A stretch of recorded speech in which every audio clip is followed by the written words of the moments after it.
400 वर्ष पुरानी परंपरा है।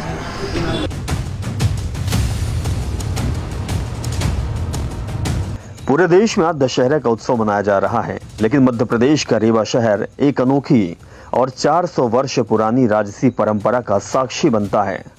यहाँ की राजगद्दी पर महाराजा नहीं बैठते, बल्कि राजगद्दी और सवारी की पूजा की जाती है।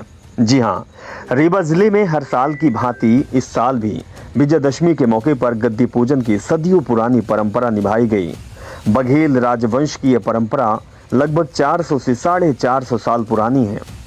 इस परंपरा की सबसे खास बात यह है कि रीवा की गद्दी पर महाराजा नहीं बैठते, बल्कि यहाँ के असली राजा राजाधिराज भगवान राम को माना जाता है, जो सिंहासन पर विराजमान होते हैं।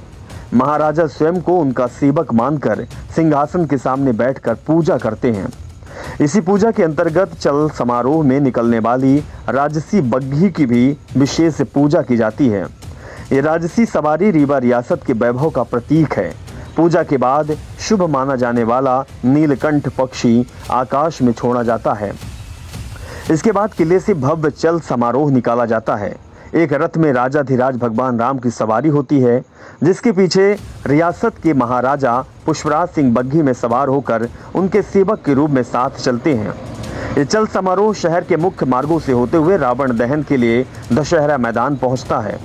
राजशाही का दौर खत्म होने के बाद भी रीवा की अनूठी परंपरा लोगों की आस्था और संस्कृति से आज भी जुड़ी हुई है, जिसने मैसूर के बाद रीवा को दूसरा सबसे महत्वपूर्ण दशहरा उत्सव केंद्र बना दिया है। लगभग ये 400 वर्ष पुरानी परंपरा है, जिसको सब लोगों की कृपा से, रीवा के नागरिकों की कृपा से, विंध्य के नागरिकों की कृपा से ये अभी भी चली आ रही है और एक दूसरे मुकाम पर अब पहुंच चुकी है।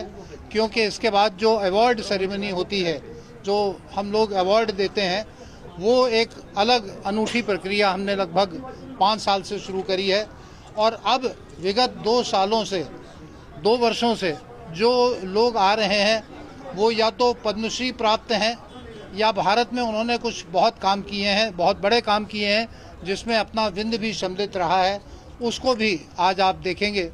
आज सबसे बड़ी बात यह है कि जो एकता नगर में माननीय प्रधानमंत्री जी के विचार से और सोच से म्यूज़ियम बन रहा है, वो म्यूज़ियम के क्यूरेटर हमारे बीच में हैं, जिसके बारे में मैं जब अवार्ड दूंगा तो और सारी बातें कहूँगा। धन्यवाद।